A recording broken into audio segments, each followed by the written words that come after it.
Diễm xin chào cô chú, anh chị, các bạn và các em. Hôm nay Diễm chia sẻ công thức bánh trung thu ngàn lớp nhưng mà nhân mặn ha. Thì cái bánh này nó gần giống như là bánh bao nướng của Việt Nam, nhưng mà cái vỏ bánh nó sẽ có cái độ giòn nhẹ, nó mềm và nó xốp hơn. Nhưng bánh thì tùy mình thích ha, nhưng mà nếu mà đúng thì chỉ bao gồm thịt nè và tí xíu hành lá. Quan trọng là mình ướp cái gia vị cho nó thơm ngon đó. Bây giờ mình cùng vào bếp làm món bánh này với Diễm nha. Diễm đi chuẩn bị nhân bánh thì bắt một cái nồi nhỏ lên bếp á. Diễm đông vào 1 muỗng canh dầu ăn, 2 tép tỏi băm nhuyễn thì Diễm cân được khoảng 8 gram. Mình sẽ mở lửa trung bình nha, và mình chiên. Khi mà mình thấy dầu nó vừa nóng lên và tỏi nó vừa thơm á, thì mình cho 1 muỗng cà phê bột ngũ vị hương là khoảng 2 gram. Đảo thật là đều. Sau đó mình sẽ cho liền vào 1 muỗng canh nước tương nha. Nước tương thì Diễm sử dụng nước tương hiệu của Maggi, cái này là nước tương chấm nên nó không có mặn lắm. 1 muỗng canh dầu hào, 1 muỗng cà phê bột nêm gà, và mình khuấy cho hỗn hợp sốt này nó đều với nhau. Khi mà nó sôi lại thì mình sẽ cho thêm 1 muỗng canh rượu trắng. Nếu mà mình có rượu mai quế lộ thì mình sẽ cho nha, có rượu mai quế lộ thì nó sẽ thơm ngon hơn nhiều lắm. Đảo đều tí xíu, khoảng 10 giây rồi mình nhắc khỏi bếp. Mình để cái hỗn hợp sốt ở đây cho nó thiệt là nguội ha, tại vì nếu nó nóng mình ướp vào thịt nó không có được tươi đó. Về thịt mình có thể sử dụng thịt heo hay thịt gà đều được. Diễm sử dụng thịt heo 400 gram thì cái lượng mỡ của nó là 9%. Diễm cho thêm 2 muỗng cà phê tinh bột bắp thì nó khoảng 8 gram. Một cái lòng trắng trứng, còn lòng đỏ mình để tí xíu nữa mình làm cái hỗn hợp hết bánh. 1 muỗng canh dầu mè, 1/2 muỗng cà phê tiêu. Và mình lấy hỗn hợp nước sốt hồi nãy mình đã để cho thật là nguội đó, mình cho hết vào luôn. Và mình trộn cho thịt nó ngấm gia vị thiệt là đều ha. Thì theo cái cách trộn của người Hoa đó thì thường trộn theo một chiều. Mình có thể dùng đũa hoặc là cái cây khuấy bột nhỏ như Diễm nè, cứ theo một chiều cho tới khi mình thấy cái thịt nó dẻo và nó hòa quyện hết vào như vậy. Thì Diễm sẽ lấy 50 gram hành lá, mình lấy cái phần xanh nha, mình cắt nhỏ rồi mình cho vào luôn. Đối với nhân bánh bao nướng Việt Nam, Diễm cũng có chia sẻ công thức rồi thì cái phần nhân nó đa dạng hơn. Thì mình thích mình cũng có thể làm nhân đó cũng được. Mình trộn lên cho thật là đều nha. Sau khi trộn đều rồi thì mình chia nhân luôn. Thì Diễm chia nhân ra làm 12 phần bằng nhau. Mỗi cái viên thịt này là 45 gram. Mình sẽ dàn ra cho nó mỏng tí xíu. Sau đó mình cho một cái lòng đỏ trứng muối đã làm chín nha. Mình đã hấp chín hoặc nướng chín rồi đó, vào ngay giữa. Và mình túm lại để mình tạo thành một cái viên nhân cho nó tròn. Mình cũng có thể đeo bow tie đó để mình vo cũng được. Nếu mà mình thích ăn thịt nó có cái độ giòn dai mình sẽ cho thêm 1 muỗng cà phê bột nổi vào ha. Còn nếu mà mình không thích thì mình không có cần cho. Bọc kín những cái viên nhân lại, mình sẽ cất ở trong tủ lạnh ha. Khi nào làm thì mình mang ra. Bây giờ Diễm đi pha bột. Đầu tiên là phần bột nước. Diễm có 20 gram đường cát, 3 gram muối, 100 gram nước ở nhiệt độ phòng. 100 gram nước là 100 ml luôn. 50 gram dầu ha, Diễm sử dụng dầu hoa hướng dương.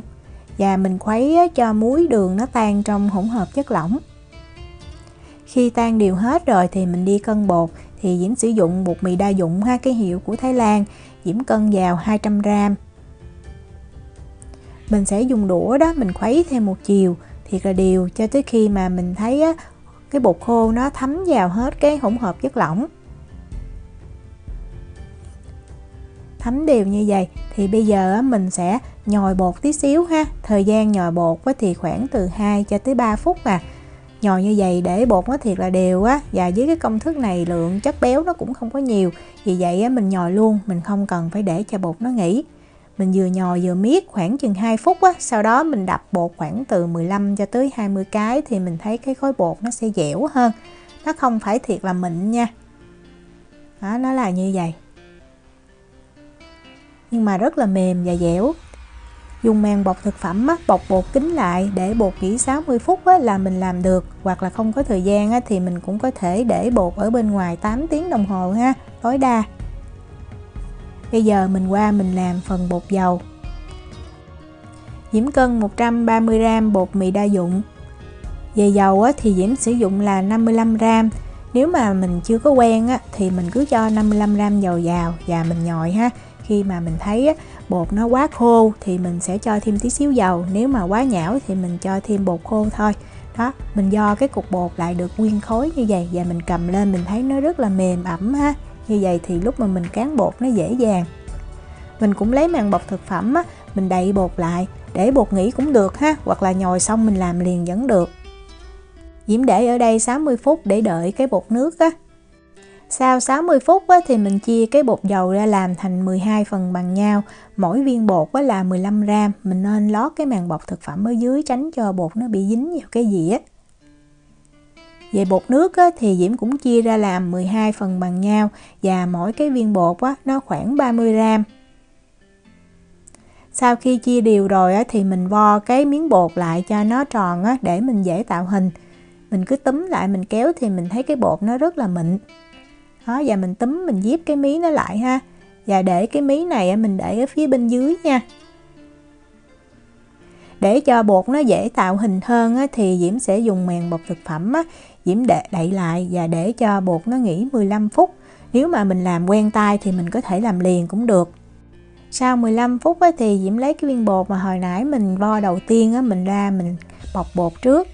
Thì cái mí bột á, mình thấy nó sẽ như vậy và mình dùng cái lòng bàn tay á, mình đập thiệt là mạnh, giúp cho cái mí bột nó khít lại thì mình bọc cái bột dầu á, nó được đều hơn.